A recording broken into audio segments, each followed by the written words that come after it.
And we're back at it again on this fine Friday morning. Had a little issue at school. I got there and I couldn't find my money. And I thought I had lost it.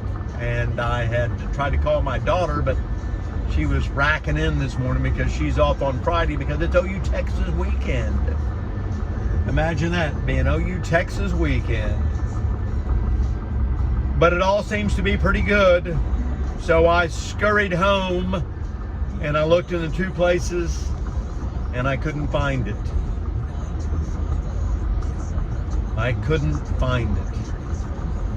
It just wasn't there, Mr. Prosecutor. But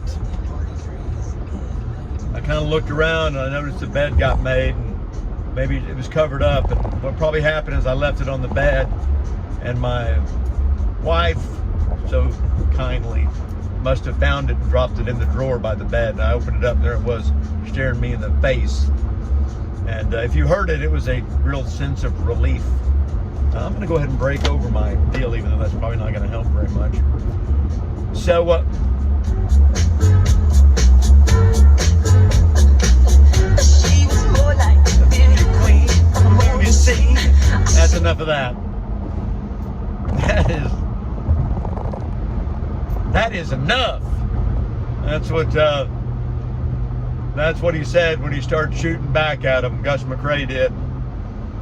They were out there with a Sharps carbine buffalo gun shooting at him from a half mile. He ain't getting nothing. And he started shooting back. He had a Winchester 44 probably. And he started shooting back. He can't hit. He's just wasting his bullets. He can't hit nothing. Maybe what that old man needs is a better target. He jumped up there and started dancing around like a dung-hail rooster. And Gus looked at him, and Gus adjusted his sights a little bit. And he lopped one in, and you just heard it thump him in the belly. But believe it or not, all those guys that he was with, Gus killed every one of them. And then killed him. Now, they had scalped him. He'd mouthed off to those Native Americans, and they had scalped him. But in the book, they cut his belt off, pulled his pants off, and they did something else to him before they scalped him. But Gus killed them all. But while he was killing them, Blue Duck was butchering that whole family. Boy, I just love these people that know how to drive. So this is my second drive time video, and let's get back to talking about OU Texas. Yeah, it was kind of a bummer, but one of the cool, and we lost this game, I think it was like maybe 97, because in 98 we just got blown out. But in 97 we went down there, and then after the OU Texas game we drove over to Ranger Field and watched the Yankees win. Yeah, we watched the Yankees beat the Rangers in a playoff game. So it was pretty slick. But we got there, it was 4-0. Final score 4-0. But we still got to go. We had on our Yankee jackets. It was pretty cool. 99 was Bobby Stoops' first year, man, and we jump on them like you wouldn't believe. We beat them. I think we were up 17 in like the first quarter. But we just didn't have much of a defense that year. For whatever reason, I mean, hey, we had John Blake's players. Why couldn't they play defense? Well, they weren't being properly coached for one. And I remember, we just killed them. Freshman Antoine Savage just ate him up on offense. Had Roy Williams on defense, but I don't really remember Roy doing a whole lot. But they came back and beat us, and it was pretty, we'd gone to Notre Dame and lost there as well, but I always like to think we got robbed at Notre Dame severely. Man, I got some difficult shadows this morning. Shadows in life, babe. Shadows in life. And then the next year was 2000, and we're 4-0 or 3-0 or whatever. But I remember sitting up at Owen Field and we were beating Kansas, and I just didn't think that Josh Heupel was playing that well. And I go, man, I don't know. We can't win with this guy. we can't win with this guy.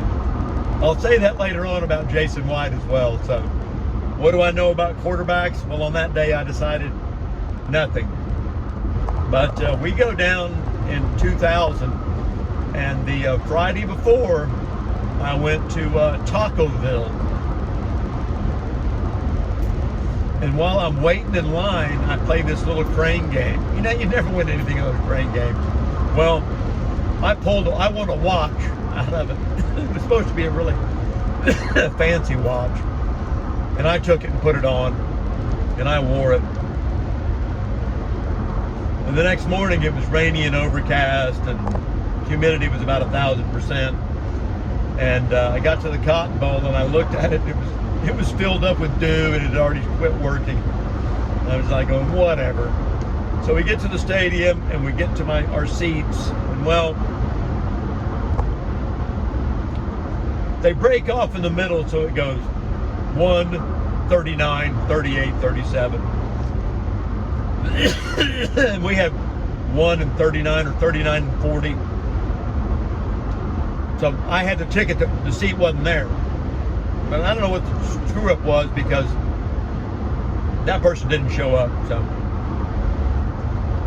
and I look at my watch and it's completely ruined. And next thing I know is we're up 28-0. And we're kicking their teeth in. And they switched quarterbacks and put Chrissy Sims in. I'll answer that for Chris.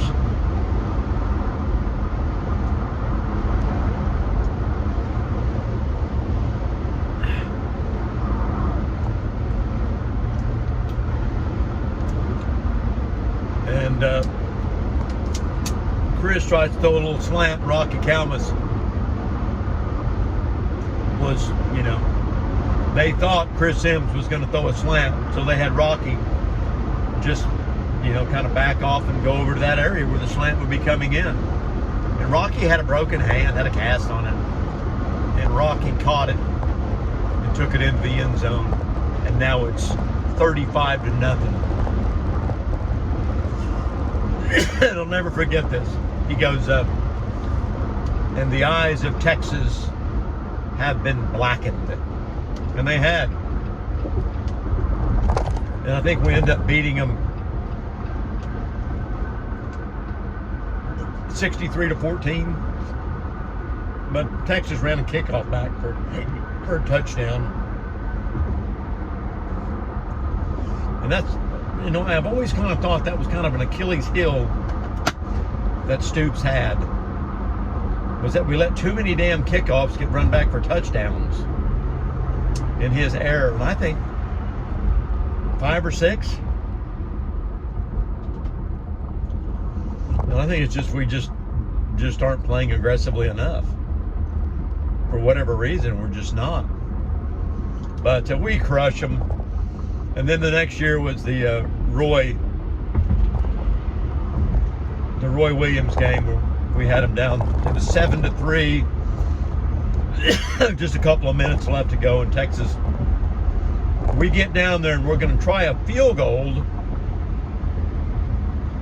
but then Stoops calls it off, and they snap it directly to the kicker, and he pooch punts it. And the guy from Texas, instead of letting it bounce and go into the end zone, he fair catches it at the 1 yard line. Like, whatever, dude. He thought, and he thought, he said he thought it was a pass. So anyway, they go to run their first play, and Roy sneaks up to the linebacker spot where he's probably playing the cheetah position, is what you'd call it now, and he backs off, and then he moves up. And then he backs off and he starts his blitz, and they snap it. And he said he knew the guy was going to go low. And Mike Stoops told him, he said, don't try to dive over that guy. He didn't listen to him, and he dove over him and hit Chris right when he was trying to throw it.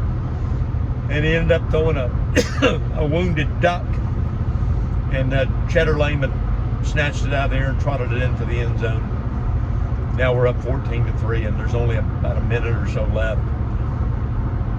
So we kick off, and Roy Williams goes down and sticks the guy.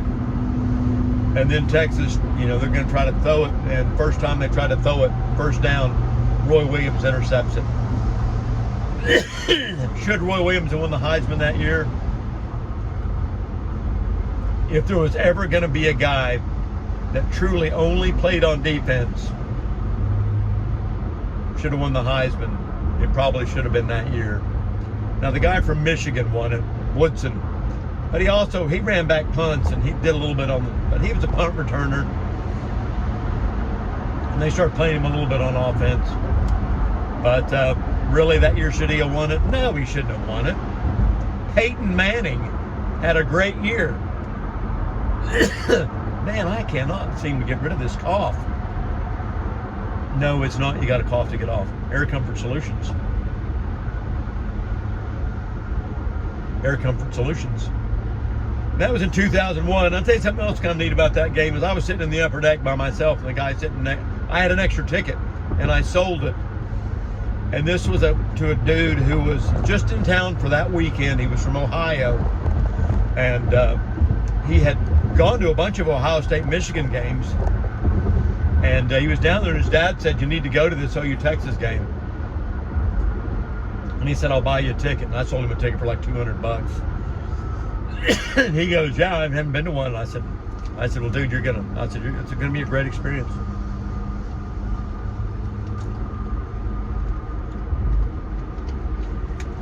And he said he thought the atmosphere was better than Michigan, Ohio State. He said he didn't think the rivalry was as much, but he didn't seem to think that the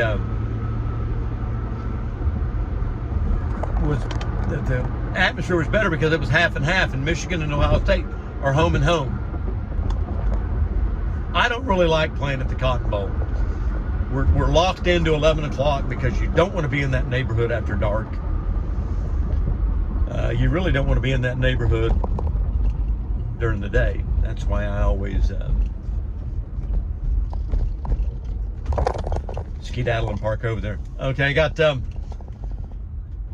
dang, man, this cough is just like I'm back on Marlboros or something. Okay, I'm going to tell you this other story about OU Texas. We go down there, and I got 4 tickets. There's 4 of us going. And we get down there, and my car starts getting really sluggish, and my air conditioner quits working, and my windows won't roll up, and my radio won't work either, because my belt for my alternator belt broke, and so everything ran down the battery as it was not being recharged. Just luckily that I didn't have fuel injection. We'd have been stuck on the side of the road. I had a carburetor on that 86 Cutlass. And so, and we're driving around the Cotton Bowl trying to find some place to park, and I've got to keep the gas on because it's trying to die. And I have no power steering or anything. So I'm pulling around, driving around.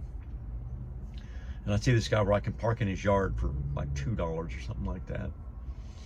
And so I pull in there, and they go, "Man, what are you going to do? I mean, you're parking your car. What are you going to do?" And I said, "Well, here's what I'm going to do." I said, "I'm going to park my car, and I'm going to find my dad, and I'm going to let him worry about it, okay? I'm going to let him worry about what to do with this car."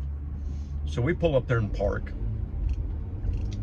and I shut it off, and I go to start it, and it's just not even clicking, completely dead.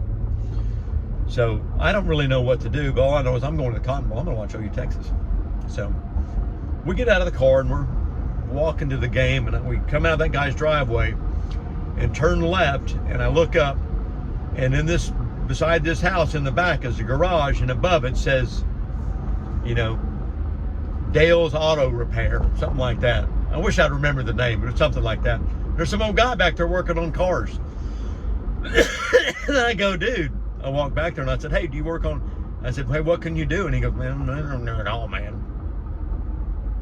And I said, well, here's the keys to my car. I said, I believe that my fan belt has broken, and I'm gonna need the fan belt replaced and my battery recharged. I said, can you do that?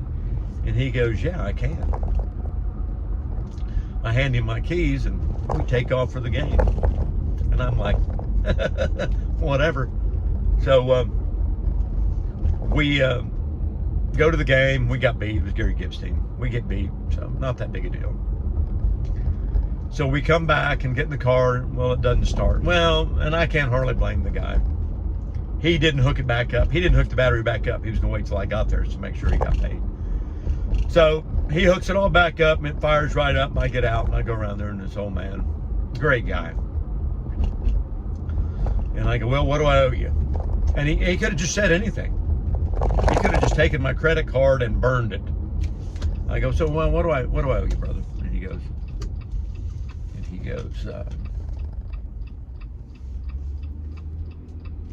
$22.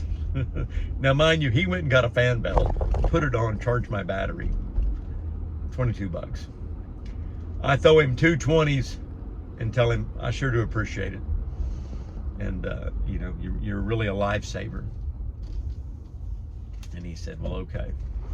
And that's one of my best OU Texas stories for, you know, except for the fried beer one, which will have to be another day because I'm at work already. So there you go. And I'm at work and I had to go home and get that money. And I'm glad they didn't close my door when they left. Righteous bucks. So, well, I'm back at work again. So, best thing I can do is bid you a fond farewell and let's go beat Texas.